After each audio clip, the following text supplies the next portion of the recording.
Shalom, salam sejahtera bagi Bapak Ibu, saudara-saudara, anak-anak yang dikasihi oleh Tuhan Yesus Kristus. Berjumpa kembali bersama saya Pendeta Eka di dalam renungan firman Tuhan pada hari ini, hari Jumat 9 Februari 2024. Sukacita dan damai sejahtera dari Tuhan Yesus kiranya menyertai hidup kita sekalian. Puji nama Tuhan.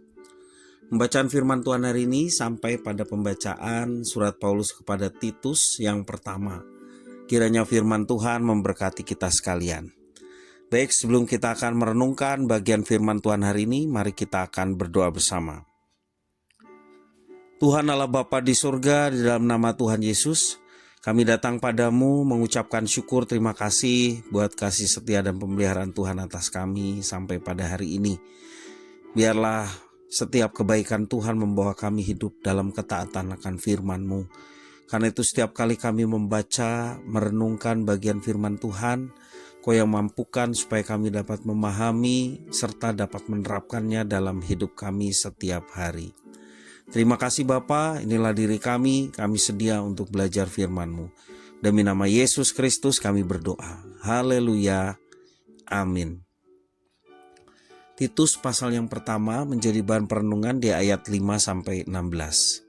Demikian firman Tuhan. Aku telah meninggalkan engkau di Kreta dengan maksud ini, supaya engkau mengatur apa yang masih perlu diatur dan supaya engkau menetapkan penatua-penatua di setiap kota, seperti yang telah kupesankan kepadamu, yakni orang-orang yang tak bercacat, yang mempunyai hanya satu istri, yang anak-anaknya hidup beriman dan tidak dapat dituduh karena hidup tidak senonoh atau hidup tidak tertib. Sebab sebagai pengatur rumah Allah, seorang penilik jemaat harus tidak bercacat, tidak angkuh, bukan pemberang, bukan peminum, bukan pemarah, tidak serakah, melainkan suka memberi tumpangan, suka akan yang baik, bijaksana, adil, saleh, dapat menguasai diri, dan berpegang pada perkataan yang benar, yang sesuai dengan ajaran yang sehat, supaya ia sungguh menasihati orang berdasarkan ajaran itu, dan sanggup meyakinkan penentang-penentangnya. Karena sudah banyak orang hidup tidak tertib, terutama di antara mereka yang berpegang pada hukum sunat. Dengan omongan yang sia-sia mereka menyesatkan pikiran. Orang-orang semacam itu harus ditutup mulutnya karena mereka mengacau banyak keluarga dengan mengajarkan yang tidak-tidak untuk mendapat untung yang memalukan.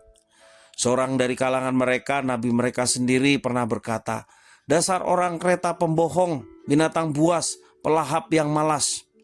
Kesaksian itu benar, karena itu tegurlah mereka dengan tegas supaya mereka menjadi sehat dalam iman, dan tidak lagi mengindahkan dongeng-dongeng Yahudi dan hukum-hukum manusia yang berpaling dari kebenaran. Bagi orang suci semuanya suci, tetapi bagi orang najis dan bagi orang tidak beriman suatu pun tidak ada yang suci, karena baik akal maupun suara hati mereka najis. Mereka mengaku mengenal Allah, tetapi dengan perbuatan mereka menyangkal Dia.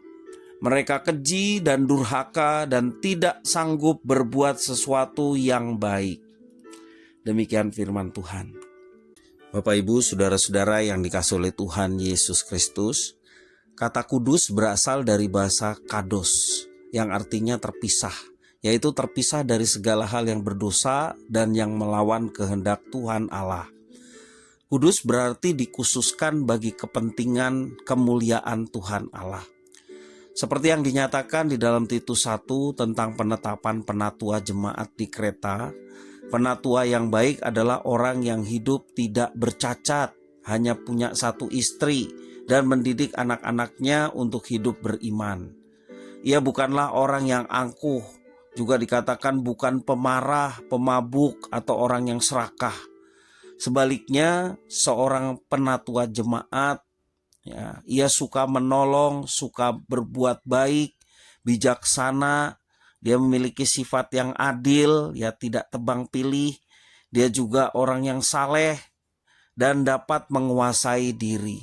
Selain itu juga penilik jemaat ia berpegang pada ajaran Injil yang benar, Injil yang diajarkan Yesus, yang diteruskan oleh rasul-rasulnya, sehingga nasihat kepada jemaat dapat dipercaya. Karena apa? Karena patokannya adalah Injil. Cukup panjang kriteria yang diberikan Paulus untuk orang yang akan menjadi pemimpin jemaat. Ya. Namun inilah yang membedakan antara orang suci dan orang najis. Dalam ayat 15 Rasul Paulus menjelaskan demikian. Hamba Tuhan tidak boleh termakan oleh ajaran palsu, demikian juga dongeng-dongeng, tetapi menegur jemaat dengan tegas dan membimbing mereka untuk hidup tertib di dalam Tuhan. Seorang hamba Tuhan juga harus menunjukkan pengenalan akan Tuhan, baik melalui perkataannya maupun perbuatannya setiap hari. Secara singkat, seorang hamba Tuhan haruslah memiliki hidup kudus dan menjalani hidupnya dengan integritas. Apa yang diimani, apa yang dipercayai, itu jugalah yang dikatakan dan dilakukan, tidak terpisah-pisah. Semuanya terintegrasi menjadi satu untuk kemuliaan Tuhan. Bapak Ibu saudara-saudara yang dikasihi oleh Tuhan, di dalam Titus pasal yang pertama ini, kriteria untuk menjadi penatua atau pemimpin jemaat tampaknya juga perlu diterapkan di dalam kehidupan kita sebagai pengikut Kristus. Karena masing-masing kita, baik pemimpin jemaat, pendeta, gembala sidang, ataupun jemaat, seperti Bapak Ibu Saudara sekalian, kita memiliki satu keistimewaan yang sama, yakni kita diurapi Roh Kudus. Roh Kudus yang pertama-tama bekerja untuk kita bisa mengenal dan mengakui Yesus sebagai Tuhan dan Juru Selamat. Roh Kudus yang sama juga menuntun kita, tugas kita yang utama adalah menjadi saksi. Artinya menjadi saksi bukan dilakukan oleh para gembala atau pendeta saja, tetapi setiap orang yang percaya kepada Tuhan Yesus, dia pun memiliki tugas untuk menjadi saksi Kristus.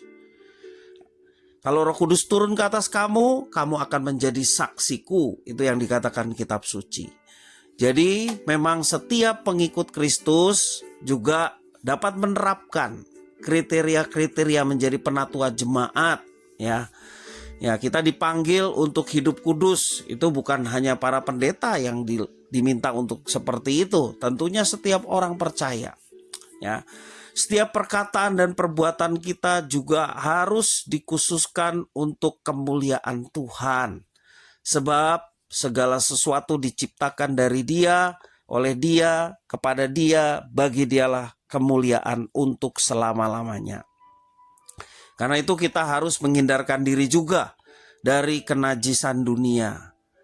Apa yang mau kita tunjukkan kepada semua orang adalah hal-hal ataupun sifat-sifat yang terpuji, yang memperlihatkan kasih Kristus yang sudah ada di dalam kita dan tentunya boleh mendatangkan kemuliaan bagi Tuhan.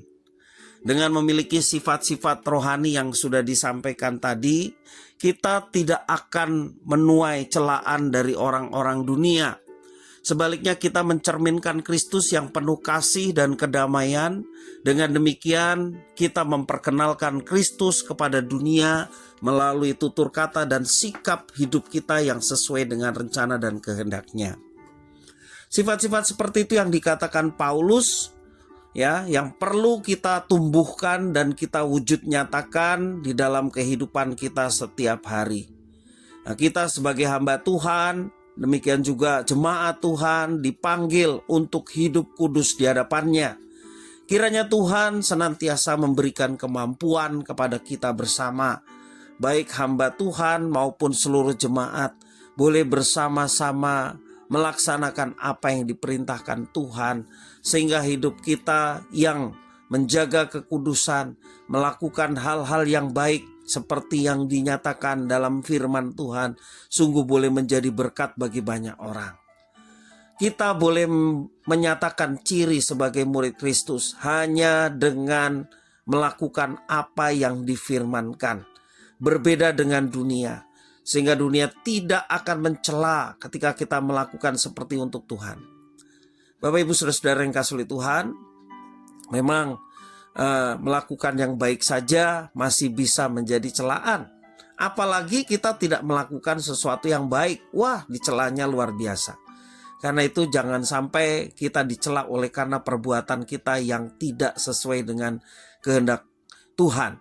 Tetapi kita mau melakukannya untuk kemuliaan Tuhan sehingga hidup kita boleh menjadi berkat bagi orang-orang yang ada di sekitar kita. Kiranya firman Tuhan memberkati kita sekalian. Mari kita berdoa. Tuhan Allah Bapa di surga, di dalam nama Tuhan Yesus, kami sungguh bersyukur dan berterima kasih kepada Tuhan yang memberkati kami dengan firman Tuhan. Biarlah Tuhan menuntun kami untuk senantiasa menjadi murid-murid-Mu yang setia dalam melaksanakan apa yang dikehendaki oleh Tuhan. Terima kasih untuk Roh Kudus yang dimeteraikan dalam diri kami sehingga kami menjadi umat pilihan-Mu yang diselamatkan oleh Tuhan. Dan lebih dari itu semua, Roh Kudus dicurahkan, dimeteraikan untuk hidup kami dipimpin oleh Roh Kudus dan menjadi saksi-Mu dalam tutur kata dan sikap hidup setiap hari. Terima kasih Bapa, inilah diri kami bersyukur atas firman-Mu. Demi nama Yesus Kristus kami berdoa. Haleluya, amin.